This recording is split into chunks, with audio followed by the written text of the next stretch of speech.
آپ دیکھتے ہیں کہ مسلمانوں کی حالت پورے عالم اسلام میں بہت ہی افسوسناک ہے. سارا عالم اسلام مغربی طاقتوں کا تقریباً غلام بنا ہوا ہے.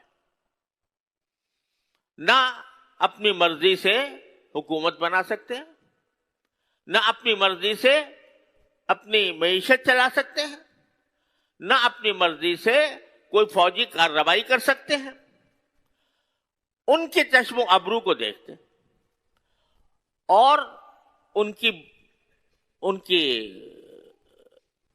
دی ہوئی ہدایات کے مطابق زندگی گزارتے ہیں. یہ حالت کیوں پیدا ہوئی؟ یہ حالت اس لیے پیدا ہوئی کہ ہم نے جہاد نفس چھوڑ دیا. یہ اپنے نفس کے جہاد کا جو مطالبہ کیا ہے قرآن کریم نے بھی اور رسول کریم سرورت عالم صلی اللہ علیہ وسلم نے بھی، اس کو چھوڑ دیا. خواہشات کے پیچھے چل رہے ہیں.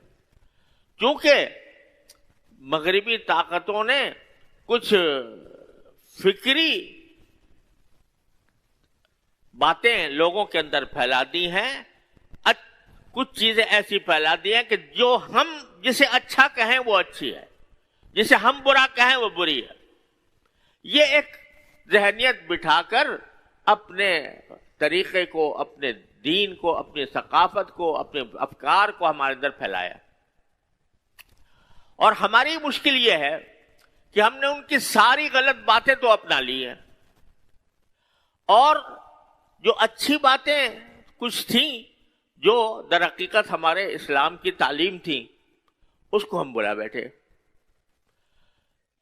فیشن اس بات کا ہے کہ کسی طرح ہم دیکھنے میں ان جیسے نظر آئیں، لیکن اگر ان کے ہاں کوئی اچھی باتیں ہیں جو در حقیقت اسلام کی تعلیمات ہیں، تنظیم ہے، رشوت خوری نہیں ہے، کرپشن نہیں ہے، نظام ہے، ایک قانون کی پیروی ہے، وغیرہ وغیرہ، یہ سب ہم نے بھولا بیٹھے.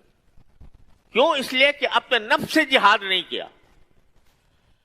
سمجھ میں آ رہا ہے کہ سامنے سے پیسہ آ رہا ہے رشوت کا پیسہ آ رہا ہے، اور خواب اس سے دیکھے جا رہے ہیں کہ خواب کے محل بنائے جا رہے ہیں کہ یہ روپیہ، یہ کروڑ روپیہ مجھے مل جائے گا تو مجھے زندگی کے اندر کتنی اعلیٰ سہولتیں مل جائیں گی، اور نفس کہہ رہا ہے کہ لے لو رشوت.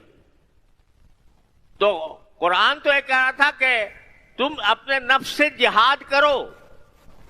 رشوت کی اگر خواہش پیدا ہو رہی ہے تو رشوت نہ لو. ہزار تمہیں فوائد نظر آ رہے ہوں، ان کو اپنے جوتے کی نوک پر رکھ کر واپس کر دو اور اللہ کے حکم کی پیروی کرو. اگر تھوڑا مال ہوگا لیکن حلال طریقے سے حاصل کرو گے، اس میں برکت ہوگی، اس سے تمہاری حاجتیں پوری ہوں گی اور تمہارا دل مطمئن رہے گا. قبر میں تم سے کچھ پوچھا نہیں جائے گا، آخرت میں تم سے کوئی سوال نہیں ہوگا. اور اگر رشوتیں کھا کھا کر تم نے کوٹھیاں تعمیر کر لی، بڑی لمبی لمبی گاڑیاں تم نے حاصل کر لی، اور تم نے دنیا کے عیش و آرام حاصل کر لیا، تو اس کا کچھ پتہ نہیں یہ زندگی کتنے دن کی ہے، کتنے دن کی زندگی ہے.